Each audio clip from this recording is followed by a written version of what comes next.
हाँ जी अमन, स्क्रीन नजर आ रही है? Yes sir.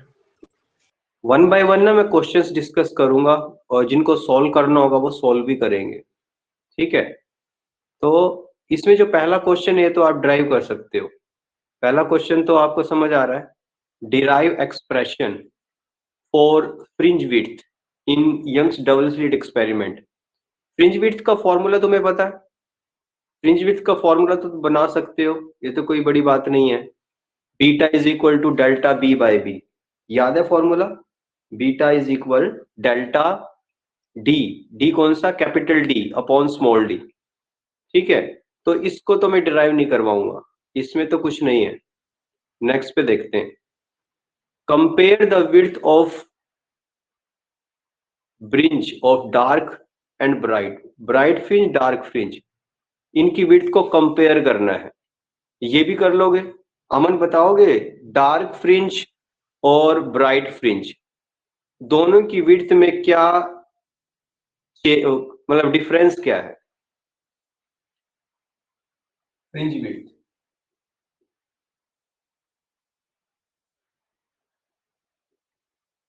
फ्रिंज विड्थ बताओगे क्या वैल्यू आई थी बीटा की, फ्रिंज विड्थ की? अमन अभी बताई थी मैंने, lambda D by small D. यहां पर अमन आवाज आ रही है ना मेरी?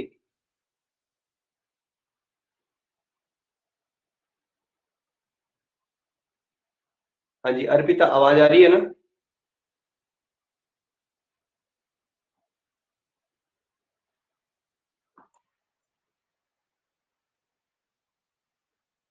एक बार बताओगे आवाज आ रही है ताकि स्टार्ट करूं। हाँ सर। आ रही है ना? तो यहां पर स्मॉल डी क्या था? ये था डिस्टेंस बिटवीन स्लिट्स, दो स्लिट्स हम लेते थे उनके बीच का डिस्टेंस। ये कौन सा है? ये है distance between slit and screen. Lambda क्या है? वेवलेंथ। हाँ जी अमन, बताना एक बार, क्लियर है? अमन जुड़ा हुआ, अभिषेक क्लियर है? बीटा का फॉर्मूला फ्रिंज विड्थ। और मैंने ये पूछा कि अगर फ्रिंज विड्थ डार्क फ्रिंज हो, डार्क फ्रिंज या ब्राइट फ्रिंज हो, ब्राइट फ्रिंज, क्या दोनों के अंदर अलग अलग फॉर्मूला आएगा या सेम फॉर्मूला आएगा? सेम ही फॉर्मूला आएगा, beta is equal to lambda D by D. हाँ जी अर्पिता, क्लियर है यहां तक? सेम फॉर्मूला आ रहा है? Yes sir. नेक्स्ट, ये आप लोगों को खुद करना है, मैं आपको जस्ट माइंड में क्लियर कर रहा हूं कि क्या क्या क्वेश्चन पूछे जाएंगे, वो आपको खुद क्लियर करने हैं। ठीक है, नाउ नेक्स्ट क्वेश्चन पे चलते हैं। नेक्स्ट क्वेश्चन क्या है? नेक्स्ट क्वेश्चन है व्हाट आर कोहेरेंट सोर्सेस। अभिषेक क्या होते हैं कोहेरेंट सोर्सेस? कोहेरेंट सोर्सेस कौन से सोर्सेस होते हैं? सोर्सेस कोहेरेंट कब होते हैं? जब सेम फ्रीक्वेंसी हो, सेम फेस हो, किया था हमने। सेम उसी तरह से ऐसे सोर्सेस जिनके पास सेम फ्रीक्वेंसी हो, सेम फ्रीक्वेंसी, ठीक है, जिसके अंदर सेम फेस हो या कांस्टेंट फेस डिफरेंस हो, उसे आप बोलते हैं कोहेरेंट सोर्स। तो क्वेश्चन के अकॉर्डिंग चलते हैं। क्वेश्चन में पूछा क्या गया है, ध्यान से देखना क्वेश्चन में क्या पूछा है। क्वेश्चन में पूछा है कि what are coherent sources and give what can two different bulbs similar in all respect act as coherent sources. क्या वो कोहेरेंट सोर्स हो सकते हैं? अर्पिता, मैंने ऐसे कुछ क्वेश्चन बताया था या कोई ऐसी बात कही थी, अगर दो अलग अलग बल्ब ले ले क्या वो कोहेरेंट हो सकते हैं? क्या वो कोहेरेंट हो सकते हैं? नहीं हो सकते। कोई भी दो अलग अलग बल्ब कोहेरेंट नहीं हो सकते, क्योंकि दो अलग बल्ब सेम फ्रीक्वेंसी नहीं देंगे, सेम फेस नहीं देंगे, या कांस्टेंट फेज डिफरेंस नहीं होगा। तो ऐसे दो बल्ब कोहेरेंट नहीं होंगे, no, because wave emitted by two independent bulbs may not have constant phase difference। सिर्फ आपको constant phase difference की बात नहीं लिखनी है, आपको सारी बातें लिखनी है कि उनके पास constant phase difference भी नहीं होगा, कोहेरेंट सोर्स भी नहीं होगा, वो मतलब पूरी तरह से कोहेरेंट सोर्स नहीं होंगे, तो वो एक जैसी लाइट एमिट नहीं कर पाएंगे। अमन, बताना बात क्लियर हुई आपको कि कोहेरेंट सोर्सेस यस सर। क्या? नाउ नेक्स्ट पे चलते हैं, ये सारे आपको खुद लिखने हैं, मैं सिर्फ आपके माइंड में कंसेप्ट क्लियर कर रहा हूं। नेक्स्ट क्वेश्चन क्या है? नेक्स्ट क्वेश्चन क्या है? Why is no interference pattern observed when the coherent sources are infinitely close? क्या बोला है? Coherent sources are infinitely close to each other and far apart from each other। अमन, ये question समझ आया? क्वेश्चन में बोला कि why is no interference pattern sir observed। आवाज कट रही सर आपकी। आवाज बीच में कट रही है? यस हाँ सर। जी, अब आ रही है? यस सर, अब आइए। मैं कह रहा हूं, इसमें ये पूछा गया है why। एक मिनट, हाँ जी, क्वेश्चन है why no interference pattern is observed when the coherent sources are infinitely close। जब वो बहुत पास होंगे, पहला केस। दूसरा case, far apart from each other, एक दूसरे से काफी दूरी पर होंगे। ये दो केसेस के अकॉर्डिंग बता दो कि इंटरफेरेंस पैटर्न क्यों नहीं मिलेंगे अगर जो सोर्सेज हैं वो क्लोज हो जाए या बहुत दूर हो जाए। अमन, क्वेश्चन समझ आया? पहले बताओ, यस सर। क्वेश्चन समझ आया? तो समझते हैं इसको। पहला केस क्या कहा था? पहला केस था कि हमें पैटर्न क्यों नहीं मिलेगा या फ्रिंजेस क्यों नहीं मिलेंगे अगर क्या हो जाए, क्लोज हो जाए। क्लोज का मतलब क्या? देखो, क्लोज का मतलब ये है डिस्टेंस बिटवीन स्लिट्स। दो स्लिट पास पास आ जाए तो उनके बीच का डिस्टेंस क्लोज हो जाएगा, उनके बीच का डिस्टेंस क्लोज हो जाएगा। ये बात क्लियर हुई अर्पिता? तो पहले केस के according beta is equal delta D upon D. अगर डी स्मॉल हो जाए, अगर डी स्मॉल हो जाए, फ्रिंज विड्थ बहुत ज्यादा हो जाएगी। हो सकता है पूरी स्क्रीन को एक ही फ्रिंज कवर कर ले, एक ही फ्रिंज कवर कर ले, इसलिए हमें कोई पैटर्न नहीं दिखेंगे। तो हमें पैटर्न कब नहीं दिखते? हमें पैटर्न तब नहीं दिखते अगर उनके बीच का जो डिस्टेंस है, उनके बीच का डिस्टेंस या तो कम हो जाए, अच्छा ज्यादा हो जाए तो क्या हो जाएगा? अगर लैम्डा डी बाई डी में डी बहुत ज्यादा हो जाए तो बीटा क्या हो जाएगा? स्मॉल हो जाएगा। इतना कम हो जाएगा कि हमें पैटर्न नजर ही नहीं आएंगे, मतलब फ्रिंज के जो विड्थ है वो डिक्रीज हो जाएगी और मिनिमम हो जाएगी। हाँ जी अमन, अर्पिता, क्लियर है कंसेप्ट? Yes, दोनों sir. के आंसर बताते मैंने कि अगर उनके बीच में स्मॉल डिस्टेंस हो जाएगा तो विड्थ इतनी ज्यादा हो जाएगी जो पूरी स्क्रीन को कवर कर लेगी, या उनके बीच में डिस्टेंस अगर ज्यादा कर दो, दो स्लिट के बीच का डिस्टेंस ज्यादा कर दो, तो विड्थ इतनी कम हो जाएगी कि हमें पैटर्न नहीं मिलेगा। यही आपका आंसर बनेगा। हाँ जी अमनदीप, नेक्स्ट क्वेश्चन पर बढ़े। Yes sir. Okay, next question पे बढ़ते हैं।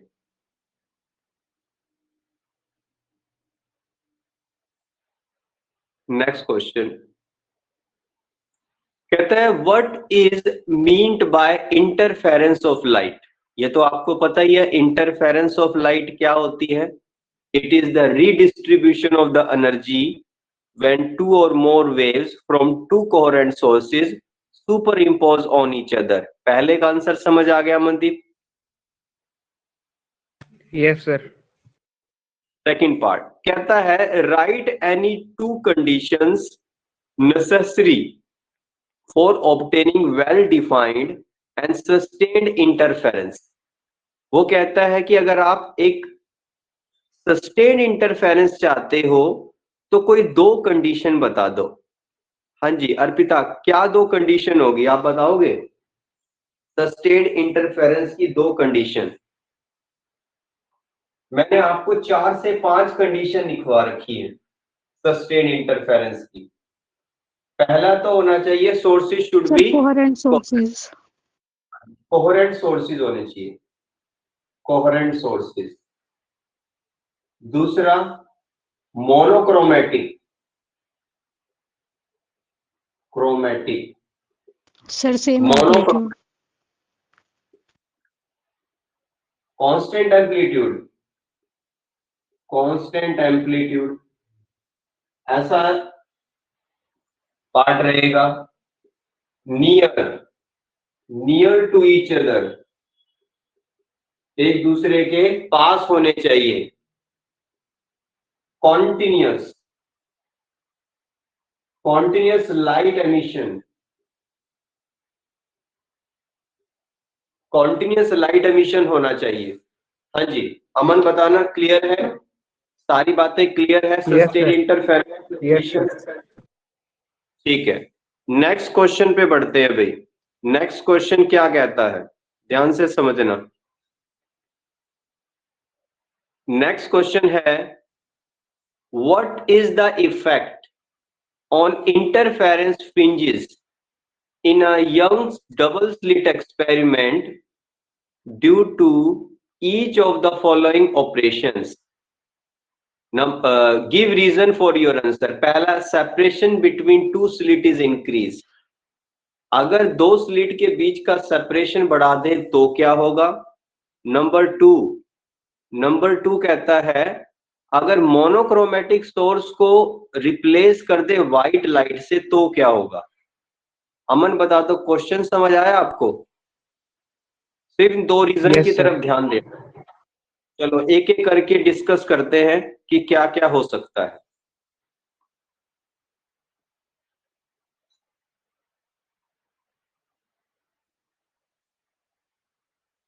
वो कहता है पहला केस उनके बीच का जो सेपरेशन है वो इंक्रीज कहा था डिक्रीज कहा था भाई? क्वेश्चन में मैं दोनों ही बता दूं Sir, जो अभी increase. Beta lambda D by D. अगर स्लिट्स के बीच का सेपरेशन इंक्रीज करेगा फ्रिंज विड्थ डिक्रीज हो जाएगी, अगर डिक्रीज करेगा तो फ्रिंज विड्थ इंक्रीज हो जाएगी। हाँ जी अर्पिता, क्लियर है पहला पार्ट? Yes, sir. दूसरा पार्ट समझो। दूसरे पार्ट में उसने क्या कहा था? दूसरे पार्ट में वो कह रहा था कि एक मिनट क्वेश्चन की तरफ ध्यान से दोबारा देखें, क्या क्या चीज कंडीशन पूछी है। क्वेश्चन को एक बार देख लेते हैं। क्वेश्चन है monochromatic source is replaced by a source of white light. चलो ठीक है, अगर हम क्या करते हैं व्हाइट लाइट यूज कर लें। जब आप यूज करते थे मोनोक्रोमेटिक में एक ही वेवलेंथ होती है, मतलब एक ही कलर होता है, वन कलर। अगर आप व्हाइट लाइट यूज करोगे, व्हाइट लाइट, तो आपको कलरफुल पैटर्न मिलेंगे, सिर्फ ये फर्क आ जाएगा। जब आप एक ही वेवलेंथ की लाइट यूज करते हो तो आपको सिर्फ डार्क ब्राइट मिलता है, मगर जब अगर व्हाइट लाइट यूज कर ली आपने तो उस समय में सारी वेवलेंथ्स आ जाएंगी, 7 कलर्स आ जाएंगे, तो आपको कलरफुल पैटर्न मिलेंगे, कलरफुल पैटर्न। हाँ जी अर्पिता बताना, क्लियर है बात? Yes, sir. ठीक है, आप स्क्रीनशॉट तो ले नहीं रहे होंगे, आप बाद में इन क्वेश्चंस को नोट कर लेना भाई नोटबुक में। ठीक है, क्वेश्चन भी नोट कर लेना और उनके आंसर भी बना लेना। ठीक है, मैं आगे बढ़ता हूँ, नेक्स्ट क्वेश्चन पे चलते हैं। मैं हर टाइप क्लियर करूंगा यहाँ पे, हर टाइप का एक क्वेश्चन जरूर करेंगे। नाउ नेक्स्ट क्वेश्चन है what change in the interference pattern in Young's double slit experiment will be observed when the distance between the slit is reduced? ये तो फिर वही आ गया, अगर डिस्टेंस को रिड्यूस कम करते हैं तो फ्रिंज विड्थ इंक्रीज कर जाती है। अमन क्लियर है पहला पार्ट? Yes sir. अच्छा सेकंड बता दो क्या होगा। If the apparatus is immersed in water, अगर apparatus को वाटर में इमर्स कर दे तो क्या होगा? वाटर में इमर्स करने से क्या होगा?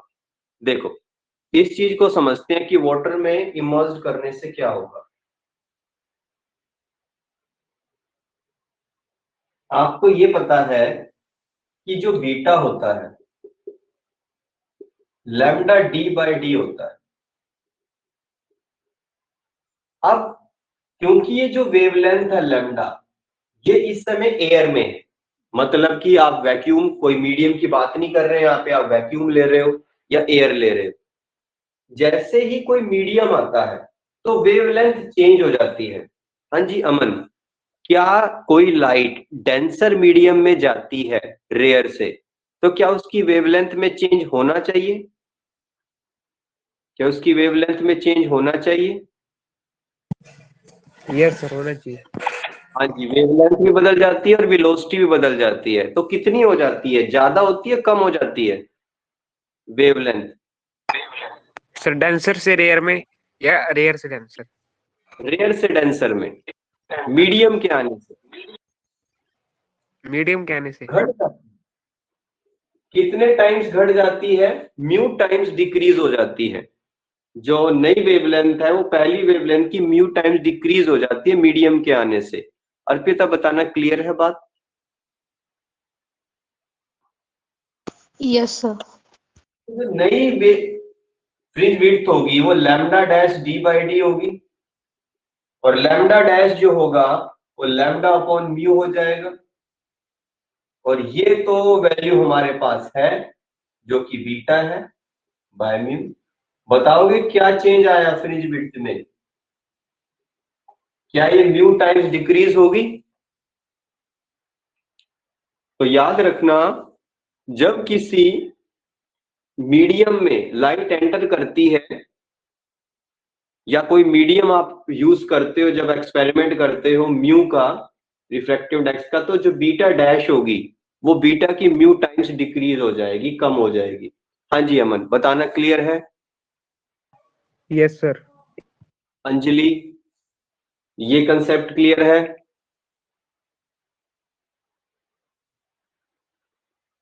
एक बार बता दो। अंजलि क्लियर है? अभिषेक आप बता दो क्लियर है कंसेप्ट? तो आगे बढ़ते हैं। ओके, तो नेक्स्ट पे चलते हैं भाई।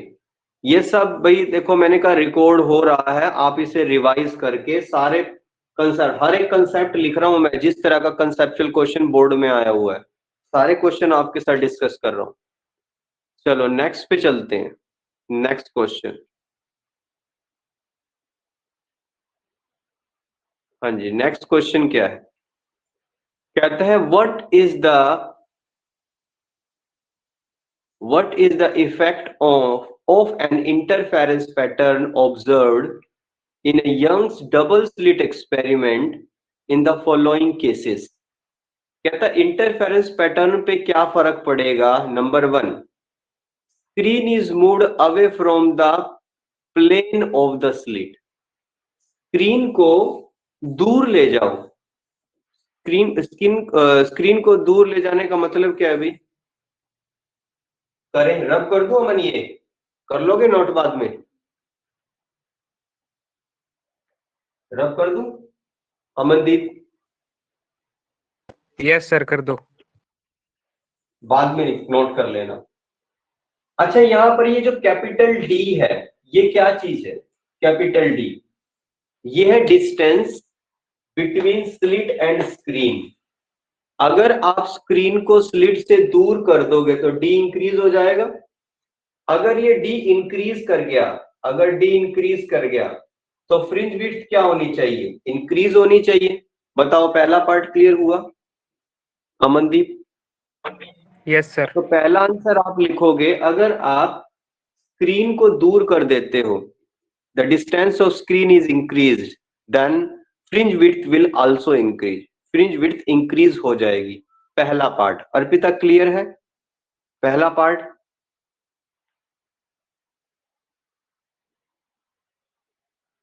नेक्स्ट सेकंड पार्ट देखो, कहता है separation between the slit is increase, slit के बीच का सेपरेशन इंक्रीज कर दिया गया है। स्लिट के बीच का सेपरेशन मतलब कि स्मॉल डी, वो इंक्रीज कर दिया गया है। डी को इंक्रीज करो, अगर डी को इंक्रीज करोगे तो बीटा तो डिक्रीज हो जानी चाहिए, तो बीटा डिक्रीज हो जाएगी।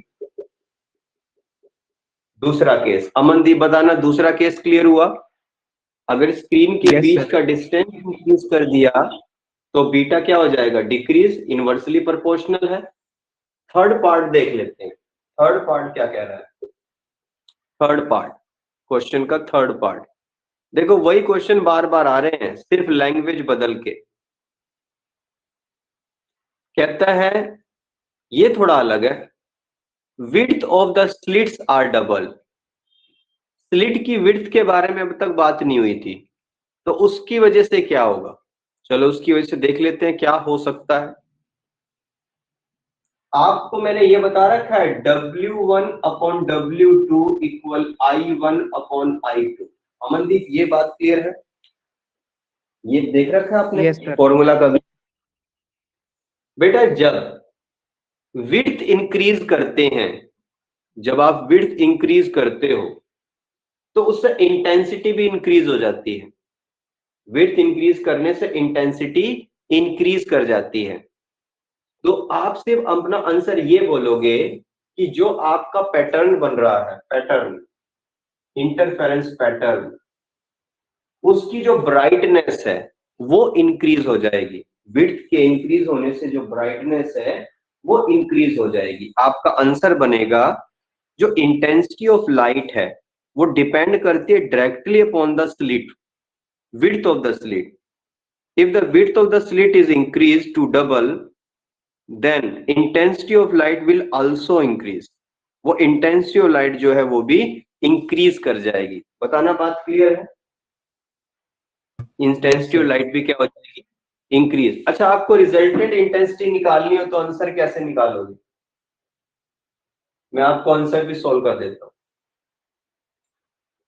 विड्थ डायरेक्टली प्रोपोर्शनल इंटेंसिटी था। पहले इंटेंसिटी इतनी थी इनिशियल, जब इंटरफेरेंस का प्रोसेस हो रहा था, I1 I2 2 root I1 I2 cos five. बेटा ये फॉर्मूला आपने नहीं पढ़ा होगा, मगर मैं बताऊं आपने एक अलग फॉर्मूला पढ़ा होगा, R square is equal A square B square 2AB cos five, root कर देगा। ये फॉर्मूला पढ़ा है अमन? ये वाला Yes, sir. Resultant amplitude A square plus 2AB cos five. क्योंकि इस रूट को हटा दिया गया तो इसकी वजह से स्केयर आ गया। आपको पता है इंटेंसिटी एम्पलीट्यूड के स्केयर के बराबर होता है, तो इसलिए इस आर स्केयर की जगह आई आ गया, ए स्केयर की जगह I1 आ गया, बी स्केयर की जगह I2 आ गया, और इसे सोल्व किया गया तो ये रूट के अंदर आ गया, ये रूट के अंदर आ गया। इतना हिस्सा, सॉरी ये वाला हिस्सा नहीं, ये हिस्सा रूट के अंदर आ गया, तो ये फाइनल फॉर्मूला बन गया। अब अगर स्टार्टिंग में दोनों एक ही इंटेंसिटी के थे तो ये आंसर था, सेम फेज था तो ये आंसर था, दिस वन, ये आंसर था। बट जब विड्थ डबल की गई तो इंटेंसिटी भी डबल हो गई, ये आ गई final 2i 2i 2i 2i। ये सोल्व कर लेंगे हमारा आंसर आ जाएगा i फाइनल। कितने हो गए? 4i, ये 2 2 जा 4 i स्क्वायर i, मतलब 4i 8i। देखो पहले जो आंसर था वो इतना आंसर आया था, अब जो आंसर है वो इतना हो गया। ठीक है, देख लो कितना है, i प्लस आई, यहां पर आई स्क्वायर बाहर आएगा 2i, 4i आंसर आएगा 4i। अब कितना हो गया 8i। विड्थ को डबल करने से अमन इंटेंसिटी के डबल नहीं हो गई, पहले 4i थी अब 8i हो गई है। Yes sir. ये आपका आंसर है कि विड्थ को अगर ज्यादा करते हैं तो इंटेंसिटी बढ़ जाती है, विड्थ को कम करते हैं तो इंटेंसिटी कम हो जाती है। यहाँ डबल किया गया था तो इंटेंसिटी भी डबल होगी, आपने सोल्व भी करके दिखा दिया। तो ये आपका कंसेप्ट रहेगा। अर्पिता बताना क्या ये बात समझ आई आपको इंटेंसिटी वाली? Yes, sir. नेक्स्ट पे बढ़ते हैं। नेक्स्ट इंटरेस्टिंग क्वेश्चन है भाई।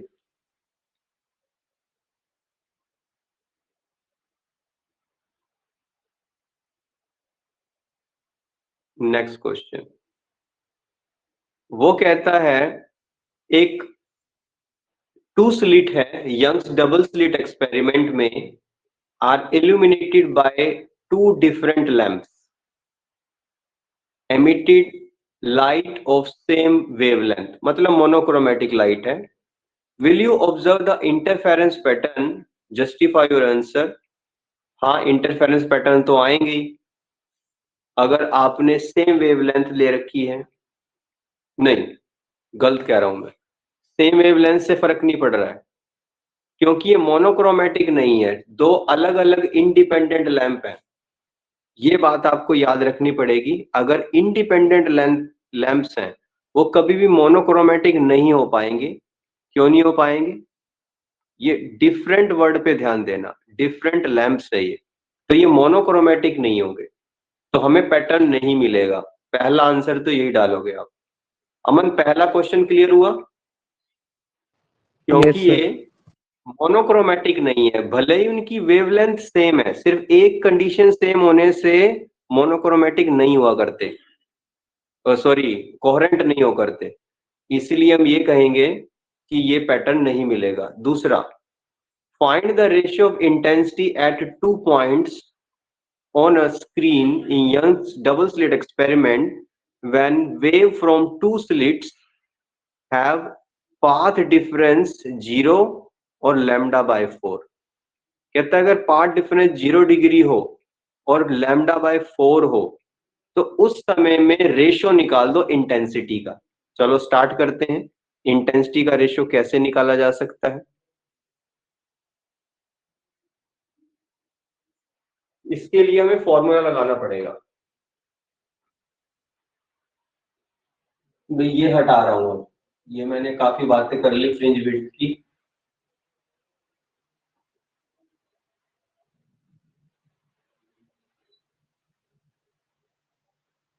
ओके, आपको एक फॉर्मूला याद आ रहा है इंटेंसिटी का, 4I0 cos स्क्वायर 5/2। क्या ये फॉर्मूला याद है आपको? तो I0 इक्वल 4I0, I जो है इंटेंसिटी है, I0 जो है वो इनिशियल इंटेंसिटी है, cos स्क्वायर 5/2। क्या ये फॉर्मूला अमन याद है? ये फॉर्मूला याद आ रहा है? Yes, sir. Yes, sir. Okay, now अब हमें दो कंडीशन दी गई थी, जब पाथ डिफरेंस 0 होगा, पाथ डिफरेंस लैम्डा बाय 3 होगा, लैम्डा बाय 3 बोला है ना उसने, लैम्डा बाय 3 होगा, तो इस समय में जो जो भी इंटेंसिटी होंगी इसका रेशियो बता दो। मतलब I1 इंटेंसिटी तब होगी जब पाथ डिफरेंस 0 डिग्री का होगा, सॉरी 0 डिग्री नहीं बोल सकता, पाथ डिफरेंस तो मीटर सेंटीमीटर में होता है, 0 का होगा। जब पाथ डिफरेंस लैम्डा बाय 3 होगा उस समय भी एक इंटेंसिटी आएगी, दोनों का रेशियो निकाल दो। स्टार्ट करें हम, कैसे करें? स्टार्ट करें। Yes, sir. सबसे पहले I1 निकालते हैं, 4I0।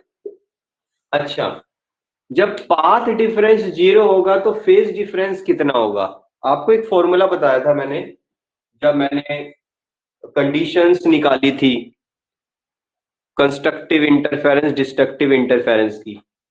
पाथ डिफरेंस जो होता है, path difference lambda upon 2 pi into 5 होता है। यहाँ 5 फेज डिफरेंस है। अर्पिता ये फॉर्मूला याद आ रहा है?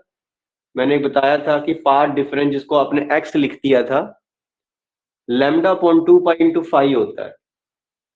यहां से मैं 5 की वैल्यू Yes, sir. निकाल सकता हूं। पहले केस में देखते हैं, पहले केस में जब 0 डिग्री पाथ डिफरेंस है, ये 0 है,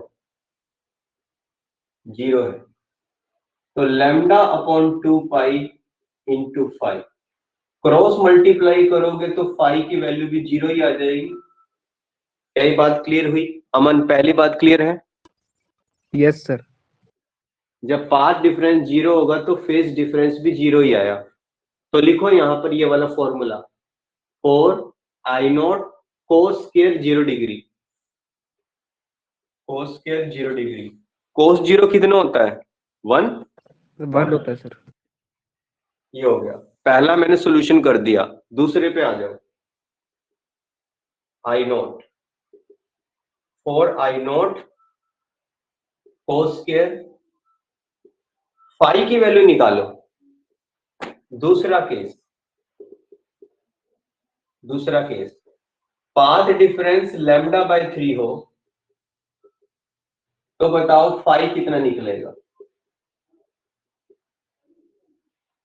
हाँ जी, हम लैम्डा से लैम्डा कैंसिल कर दूं? Yes sir. ये आ गया, इसको क्रॉस कर दो, 2 पाई बाय 3। बताओगे 2 पाई बाय 3 होता क्या है वैसे? 2 पाई बाय 3 सर 120 डिग्री। हाँ 120 डिग्री आ गया। अर्पिता ये बात क्लियर हुई कैसे आया 120 डिग्री? Yes, sir. नाउ यहां पर आपको सर- लिखना पड़ेगा 1, ठीक है। कोस 120 जो होता है ना, वो साइन 30 के बराबर होता है। कोस 120 माइनस साइन 30। अगर आप मैथमेटिक्स जानते हो, कोस 120 का मतलब होता है 90 प्लस 30। कोस 90 प्लस थीटा होता है साइन थीटा, बट नेगेटिव का। अमन, बात क्लियर हो रही है? Yes sir. साइन 30 की वैल्यू होती है 1/2, तो इसका मतलब कोस 120 की वैल्यू होगी माइनस के 1/2। कोस 120 की वैल्यू होगी माइनस के 1/2। बस इतनी बात याद रख लो। अमन, क्लियर है? Yes sir. तो इसकी वैल्यू अगर 1/2 माइनस के ऊपर स्क्वायर लिखते हो, देखो क्या आंसर आएगा। 1/2 और उसके ऊपर क्या कर दिया? स्क्वायर कर दिया। ये आ जाएगा 4I0 1/4। इसका मतलब यहां पर सिर्फ I0 आंसर आया है।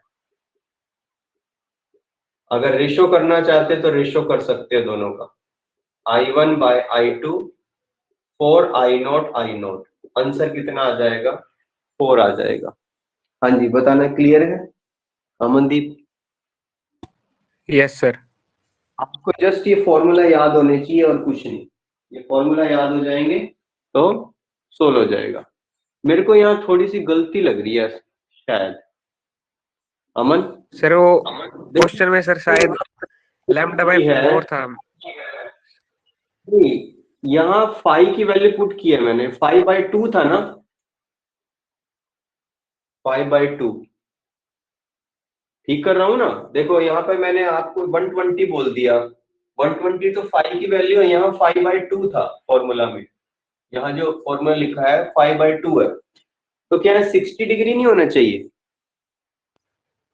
यस है ना, 60 डिग्री।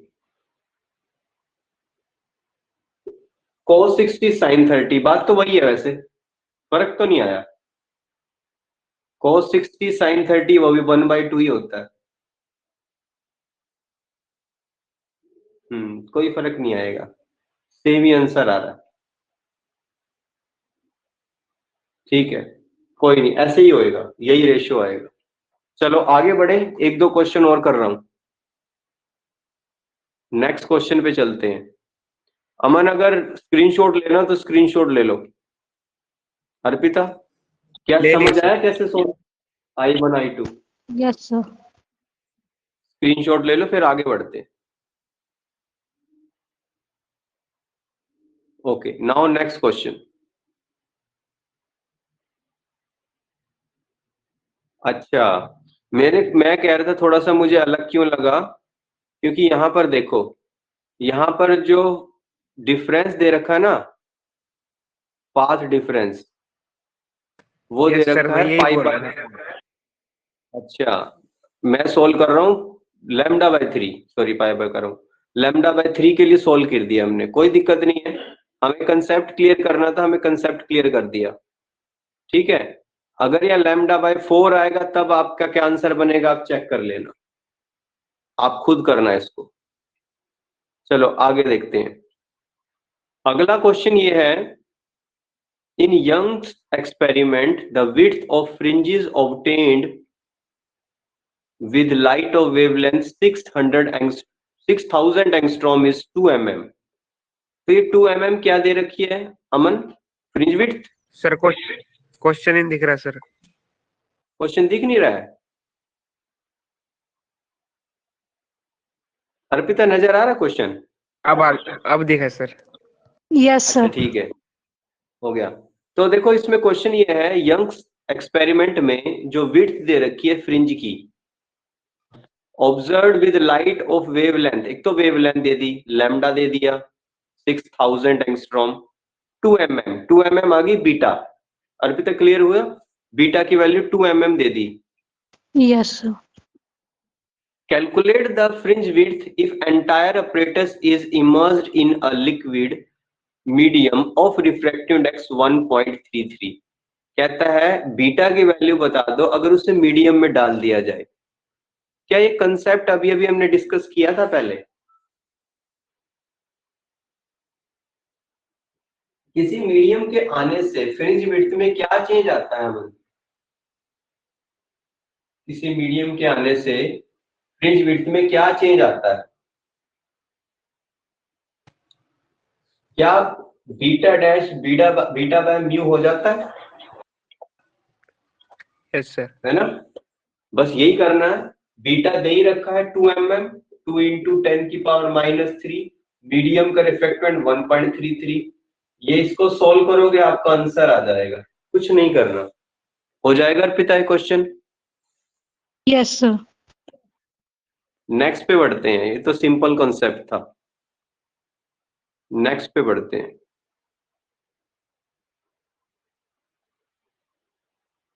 कहता in Young's double slit experiment explain with reason in each case how the interference pattern change when width of slit is double. Aman अभी तो डिस्कस किया था, अगर विड्थ को डबल कर दें तो इंटेंसिटी भी डबल हो जाएगी। Yes sir. विड्थ डबल कर दें तो इंटेंसिटी भी क्या हो जाएगी, डबल हो जाएगी। आप रिजल्टेंट सोल्व कर सकते हो। Number 2, separation between the slit is increased. Between the slit का मतलब है स्मॉल डी। बेटा स्मॉल डी इनवर्सली प्रोपोर्शनल था बीटा के, अगर स्मॉल डी इंक्रीज करोगे तो बीटा क्या हो जाएगा, डिक्रीज हो जाएगा। बताओ ये बात क्लियर हुई? Yes sir. तीसरा भी बता दो, screen is moved away from the plane of the slits, मतलब आपको कैपिटल डी इंक्रीज करना है, स्क्रीन और स्लिट के बीच का डिस्टेंस इंक्रीज करना है। अगर कैपिटल डी इंक्रीज करते हो तो बीटा भी इंक्रीज हो जाएगा। बताओ ये कंसेप्ट क्लियर हुआ? ये भी पढ़ रखा है, yes sir. Beta lambda. Capital D increase करोगे तो बीटा भी इंक्रीज हो जाएगा। नेक्स्ट पे चले अमन। Yes sir.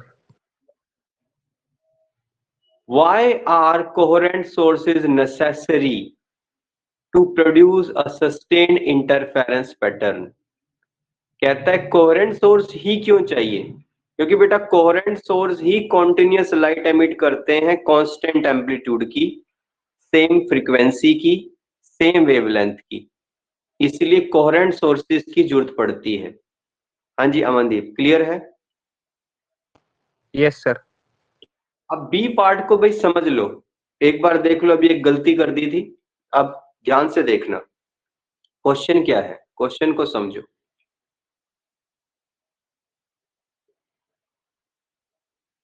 देखो कहता है यंग्स डबल स्लिट एक्सपेरिमेंट है, ठीक है, एक मोनोक्रोमेटिक लाइट यूज की गई है जिसकी वेवलेंथ कितनी है, लैम्डा है। चलो यहां तक तो ठीक है। कहता है इंटेंसिटी बता दो लाइट की, क्या बता दो, इंटेंसिटी लाइट की किसी भी पॉइंट पर जब पाथ डिफरेंस लैम्डा हो। अच्छा बता दो, नहीं दी हुई है, कहता है के यूनिट है वो। अगर आप पाथ डिफरेंस को लैम्डा लेते हो तो उस समय में जो इंटेंसिटी है वो के होगी। ये बात क्लियर हुई? अगर पाथ डिफरेंस को आप लैम्डा लेते हो तो जो इंटेंसिटी ऑफ लाइट है वो के हो जाएगी। एक चीज तो दी है। फिर वो कहता है इंटेंसिटी फाइंड आउट करो अगर उसी पॉइंट पर पाथ डिफरेंस जो है वो λ/3 हो जाए। हाँ जी अर्पिता, क्वेश्चन समझ आया? Yes, sir. अगर पाथ डिफरेंस लैम्डा लेंगे तो इंटेंसिटी जो होगी वो के आ जाएगी। इंटेंसिटी कितनी आ जाएगी, के आ जाएगी, अगर पाथ डिफरेंस लैम्डा है। कहता अगर पाथ डिफरेंस λ/3 हो तो बताओ इंटेंसिटी कितनी होगी। चलो स्टार्ट करते हैं, सोल्व करने की कोशिश करते हैं कैसे होगा। दोबारा वही फॉर्मूला लिखो इंटेंसिटी वाला,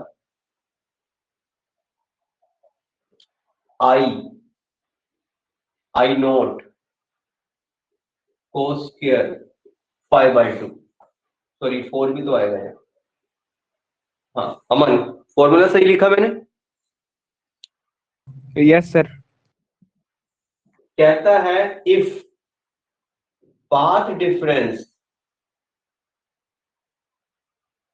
लैम्डा है तो उस समय में जो इंटेंसिटी है वो के है। अगर पाथ डिफरेंस λ/3 हो जाए, अमन λ/3 था ना, यस सर। तो इंटेंसिटी कितनी होगी? अर्पिता क्वेश्चन समझ आ गया?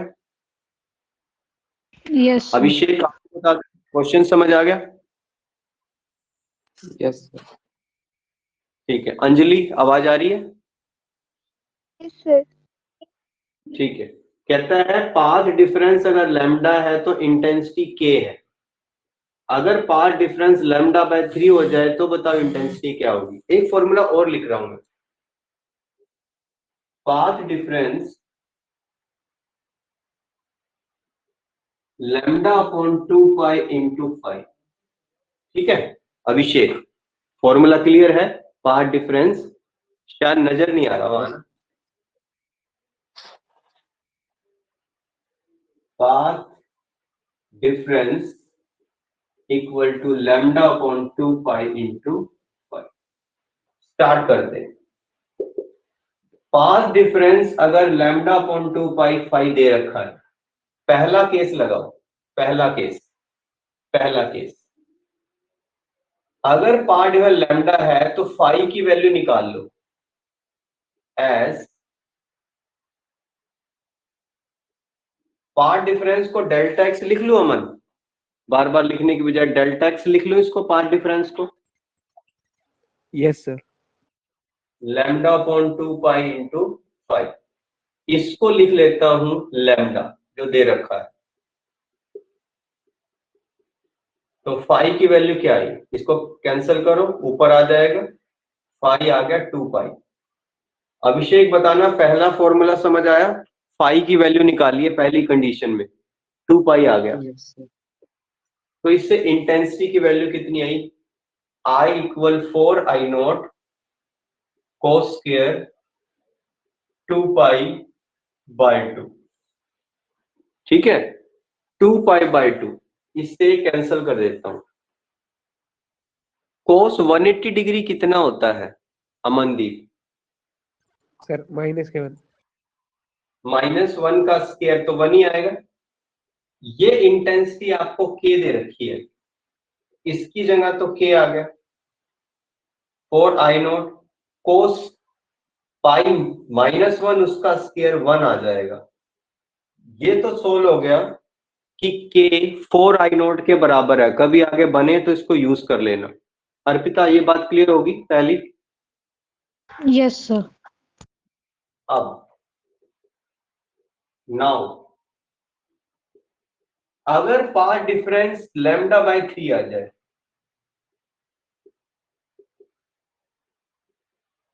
अगर ये λ/3 हो जाए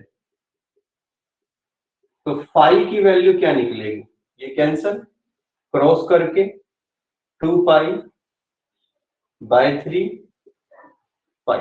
अमन बताना ये फाई अब समझ आ गया कितना आ गया? Yes sir. अब ये वैल्यू दूसरे वाले उसमें लगाओ, 9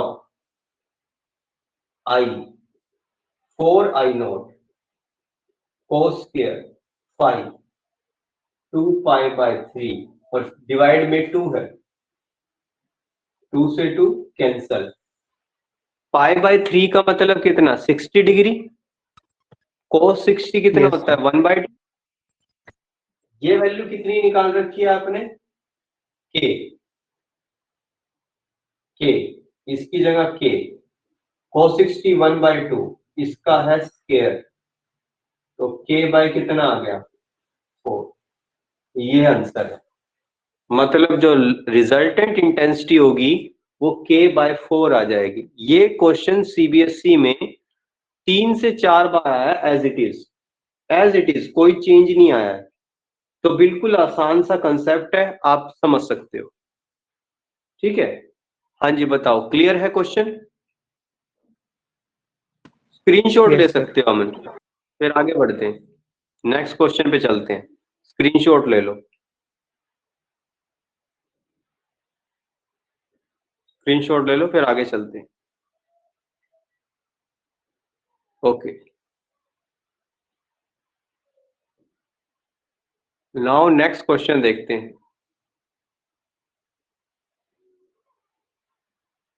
ये क्वेश्चन उस वीडियो में भी था भाई, ये क्वेश्चन उस वीडियो में भी था जो मैंने पहले वीडियो आपको भेजी थी। एक लेजर लाइट है जिसकी वेवलेंथ दे रखी है 640 नैनोमीटर।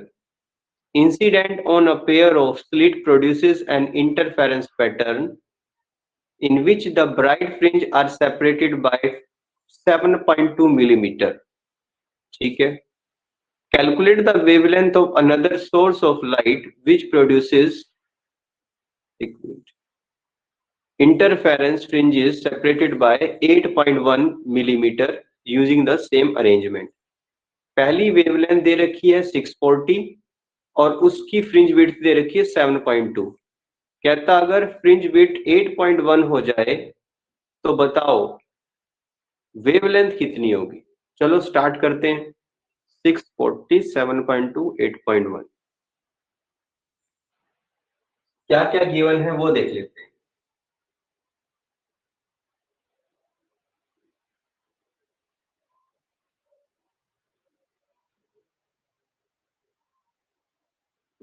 हाँ, वही कहता है अगर वेवलेंथ 640 नैनोमीटर है तो जो फ्रिंज विड्थ है वो 7.2 mm है। ठीक बेटा, ये चीज दिया हुआ है हमें। वो कहता है अगर फ्रिंज विड्थ 8.1 हो जाए बताओ लैम्डा 2 क्या होगी, मतलब किस वेवलेंथ पे फ्रिंज विड्थ जो है वो 8.1 हो जाएगी।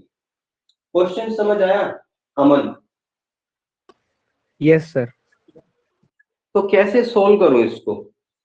आपको एक फॉर्मूला याद होगा फ्रिंज विड्थ वाला। फ्रिंज विड्थ जो होती है वो होती है लैम्डा डी अपॉन डी, ठीक है। तो जो बीटा है वो डायरेक्टली प्रोपोर्शनल लैम्डा है, ये फॉर्मूला तो आप याद रख पाओगे। और ऐसे लिख सकते हो beta 1 upon beta 2 equal lambda 1 upon lambda 2। क्या ऐसे कर सकते हैं? Cross yes sir. मल्टीप्लाई करो, lambda 2 is equal to beta 2 upon beta 1 lambda 1। अगर ये फॉर्मूला समझ आ गया, अब कुछ नहीं है इस क्वेश्चन में। बीटा 2 8.1, आपको कुछ भी चेंज नहीं करना, मिलीमीटर नैनोमीटर कुछ चेंज नहीं करना। क्यों नहीं करना वही बताऊंगा। Beta 2 8.1, beta 1 7.2, lambda 1 640 nanometre. क्योंकि ये भी मिलीमीटर में ये भी मिलीमीटर में, दोनों की चेंज, ये बात समझ आई? क्योंकि ये भी मिलीमीटर में ये भी मिलीमीटर में, दोनों की यूनिट्स कैंसिल हो जाएंगे, सिर्फ नैनोमीटर बचेगा, वही आंसर होगा। कैंसिल कर देते हैं, किस पे जाएगा? ये पॉइंट हटा दो, 9 पे गया, 8 पे गया, 8 पे गया, ठीक है। 720 नैनोमीटर। क्लियर है अमनदीप? Yes sir. अब लॉजिक आता है इसके क्वेश्चन के सेकंड पार्ट के अंदर। क्वेश्चन के सेकंड पार्ट को आप ध्यान से स्टेटमेंट को समझना भाई।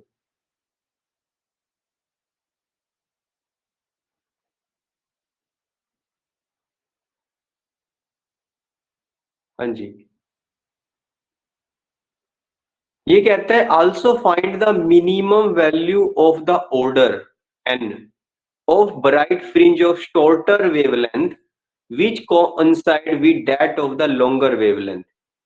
इसका ये मतलब बेटा, अगर एक ही सेटअप को मैं दो अलग अलग वेवलेंथ के लिए यूज करूं, तो बताओ कौन से नंबर वाला फ्रिंज कोइंसाइड करेगा दोनों वेवलेंथ का। यहाँ शॉर्टर वेवलेंथ का पूछा हुआ है, वो बताता हूं वो कैसे करना है। पहले इसका थोड़ा बेसिक समझो। मान लो ये यंग्स डबल स्लिट एक्सपेरिमेंट है, ये ए है सोर्स, ये बी है, और यहाँ स्क्रीन है, यहां पर बनेगा ब्राइट या डार्क। अभी दोनों के ब्राइट की बात कर रहे हैं। अगर मैं पहले लैम्डा 1 वाली लाइट यूज करता हूं, उसका सपोज करो 8वां 8th नंबर वाला पैटर्न फ्रिंज यहां पर आ गया, फिर मैं लाइट को बदल देता हूं, लैम्डा 2 आ जाएगा।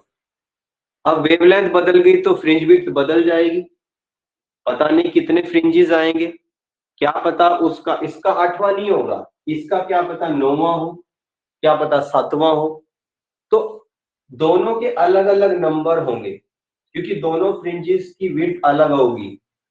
तो गिवन डिस्टेंस पर, मान लो यहां से इतनी दूरी पर, इतनी दूरी पर एक के बड़े फ्रिंज हैं, एक के छोटे फ्रिंज हैं आधे साइज के। इसका सपोज 4th फ्रिंज मिलेगा, इसका 8th फ्रिंज मिल जाए।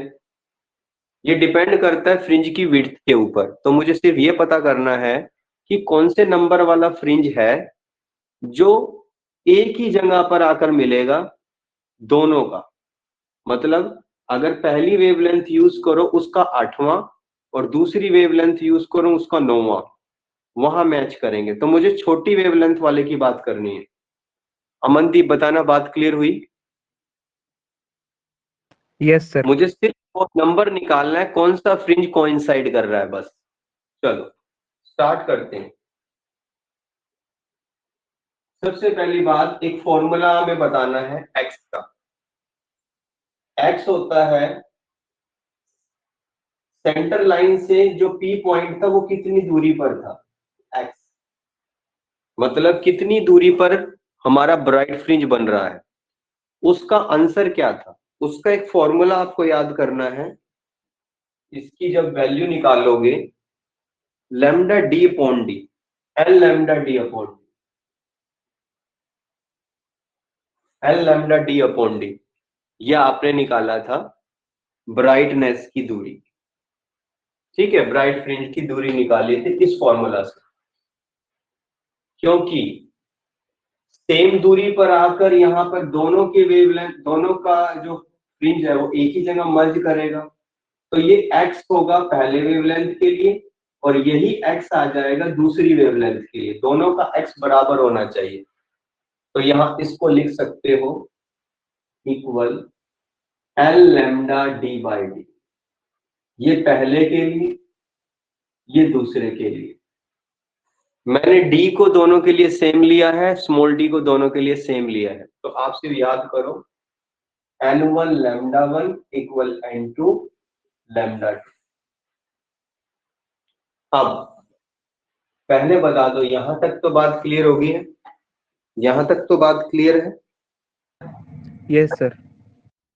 अब यहां से एक रेशो बना सकते हो, वैसे समझने के लिए अलग से ये चीज बस याद रखो, मैं अलग से रेशो बनाता हूं, lambda 1 lambda 2 n2 bye n1, n2 bye n1। मुझे बताओगे कौन सी वेवलेंथ ज्यादा है, लैम्डा 2 ज्यादा है लैम्डा 1 ज्यादा है? लैम्डा 1 640 है, लैम्डा 2 740 है, 720 है। कौन सी ज्यादा है? लैम्डा 2 ज्यादा है, लैम्डा यस 2 सर। ज्यादा है।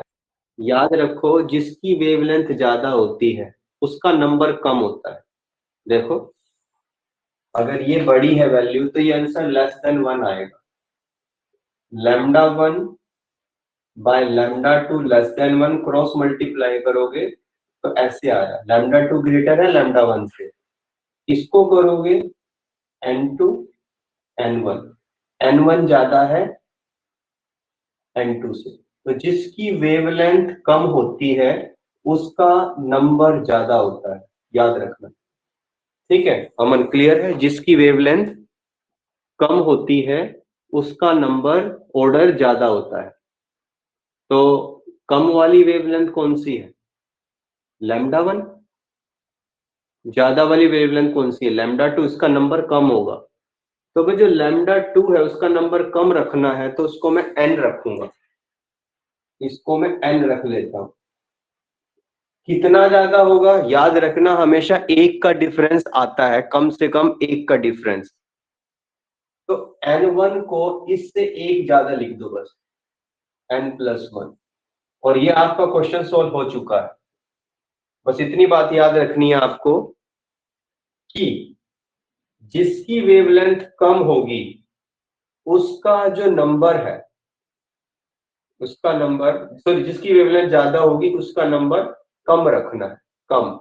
मैंने वही किया, लैम्डा 2 ज्यादा था, लैम्डा 2 ज्यादा था, आपने यहां से बताया लैम्डा 2 ज्यादा है, लैम्डा 2 ज्यादा है, नंबर कम है, इसका नंबर एक ज्यादा बढ़ा दिया, मतलब इसको बड़ा रख दिया, इसको नंबर को कम रख दिया। अब यहां से सॉल्यूशन करो, आंसर आ जाएगा।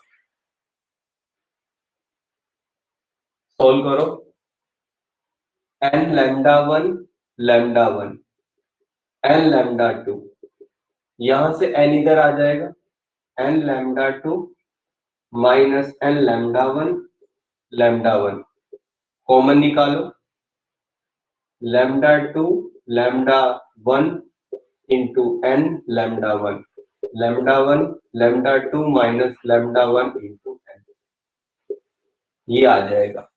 और आपको पता है जो n1 है, n1 है शॉर्टेस्ट वेवलेंथ के लिए, शॉर्टेस्ट वेवलेंथ कौन सी थी? लैम्डा 1 की, इसके लिए आंसर n1 है जो कि n+1 आएगा। देखो आंसर कैसा है, लैम्डा 1 कितना है? 640, लैम्डा 2 कितना है? 720, 640 n 640, इसको करना कितना आएगा? यही है, ठीक है। 8, n की वैल्यू 8 आई, ये आंसर नहीं है। n की वैल्यू 8 जरूर आई, ये आंसर नहीं है, क्योंकि कम वेवलेंथ का नंबर ज्यादा था, n1 था, वो था n+1, 8+1 9, ये आंसर आना चाहिए। हाँ जी अमन, बताना क्लियर है? ऐसे सोल्व करते हैं यस सर। न्यूमेरिकल। इसको एक बार दोबारा रिवाइज कर लेना। जो बात मैं समझाना चाह रहा था कि जिसकी वेवलेंथ ज्यादा होती है उसका नंबर कम रखना है, कम मतलब n, और जिसकी वेवलेंथ कम होगी उसका नंबर थोड़ा ज्यादा कर दो, कितना, 1 ज्यादा कर दो, बस 1 का डिफरेंस होना चाहिए। जिसका अगर वो मैक्सिमम वेवलेंथ का पूछता तो आंसर 8 आ जाता, क्योंकि उसके लिए n2 n मान रखा था जो कि 8 आ गया था। अगर वो स्मॉलेस्ट मिनिमम वेवलेंथ की पूछता है वो n1 है, और n1 n+1 है जो कि 9 है। दोनों आंसर मैंने बता दिए। जैसे वो पूछेगा वो लैंग्वेज देख लेना, ठीक है। आज यहां तक करते हैं। अर्पिता, कर लोगे न्यूमेरिकल्स? समझ आ गए? Yes, sir. ठीक है। Anjali, Yes, sir. अभिषेक, ठीक है, आज यहां तक करते हैं। Yes sir.